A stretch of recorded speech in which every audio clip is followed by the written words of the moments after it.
Hey everyone, it's Avalora here from 1720 Finance coming to you with a recap for 2024 and what we're going to be talking about in 2025. And I know it's been a minute since I've come to you guys with a budgeting video, and to be honest, you all, I have been working and just diligently focused on paying off debt, getting ready for the holidays, that I just simply honestly just didn't really have time to sit and record a video, and so I have just been that busy. But I wanted to come in and just kind of let you guys know what's going on with me as far as budgeting. Am I still budgeting? What to look forward to 2025, and how I am rounding out 2024.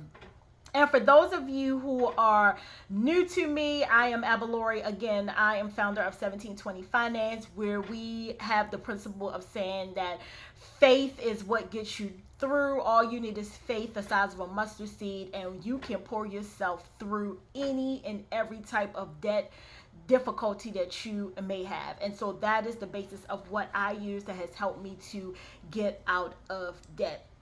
And again, if you have been following me, welcome back.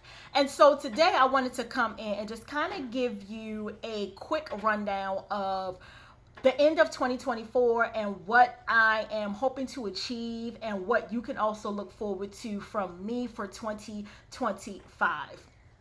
And so as we round out 2024 with here at 1720 Finance, there are just a few things that I kind of wanted to give you an update about. And I'm going to just kind of put the checklist somewhere along here for you to follow along. But if you see me look down, these are just my notes. So the first thing I wanted to talk about is the budget recap for everything that I have paid for the year 2024. And you guys know I pretty much started my budgeting journey, I want to say somewhere in February or March. I started the process, but I did not get heavy into it until probably May or June, and that is because I simply had a few changes that was going on in my life, and I kind of wanted that to subside, so that once I started this journey, I kind of knew where my debts were going to fall.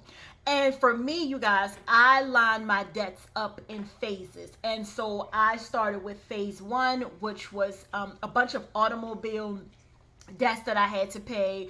Phase two, we're now going into paying off some credit cards. Phase three and phase four, and so on, until I finally paid off all of the debts that I have left. And I must say, I am pretty proud of myself, because I have been diligent in paying on some debts as well as completely paying off some debts. So again, we're going to be doing a budget recap for everything that I've paid, how much I've paid in total in 2024.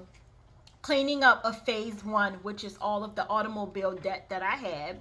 I'm also going to be prepping for phase two budgeting, which you guys know is, I just spoke about, is going to be, phase two is going to be cleaning up of some credit cards that I have, in addition to prepping for business expenses. And I think what I'm going to do is I'm going to label it phase two, but it's going to be A and B. And A is going to be, I think I'm going to actually start with my business expenses first, since it's the top of the year. And then B is going to be tackling my credit card debt. I think that's how I'm going to set it up, because honestly, I've been paying on my credit cards, so the balances are coming down. But however, because 2025, we're going back into quarter one, this is kind of where we got to start prepping for paying quarter one taxes, business license renewal, website renewals if you do it every year, every 2 years. So there's different things that we have to do as business owners that for me personally, I like to do at the top of the year and get it over with. The next thing that I'm going to be doing, you guys, is I'm going to be setting up my electronic budget. Now everyone knows I am a pen to paper girly, pencil to paper girly.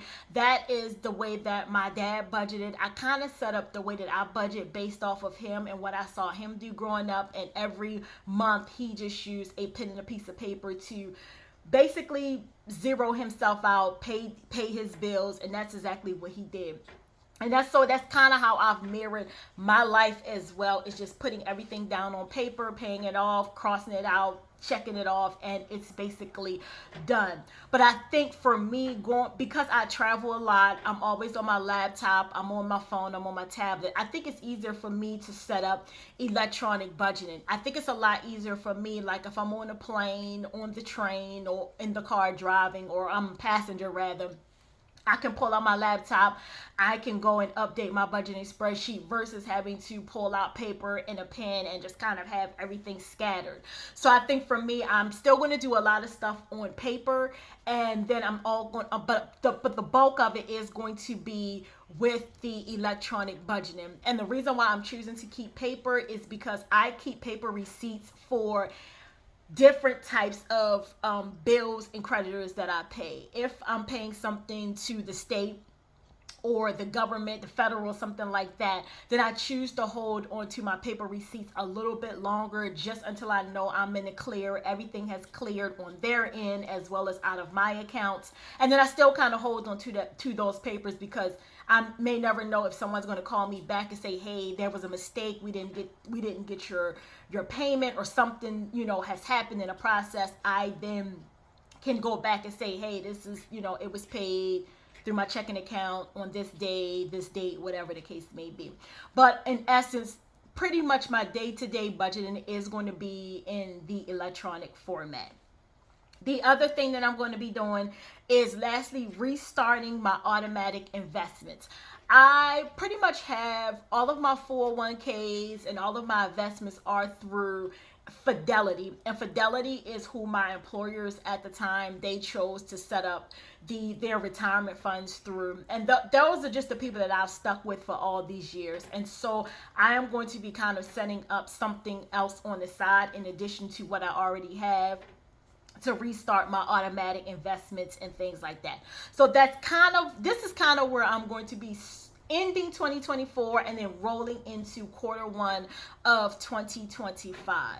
But in the next video, we are going to be talking about phase one of my debt payoff for my automobile, which was my automobile debt, obviously. And then I'm going to be doing a budget recap of everything that I've paid off in that phase one category, and what I am looking at in terms of how phase one is ending, and then moving in, if I have to move that into 2025 to finish finally paying off everything, and then how I'm going to be starting off phase two, or when exactly I'm going to be starting in phase two.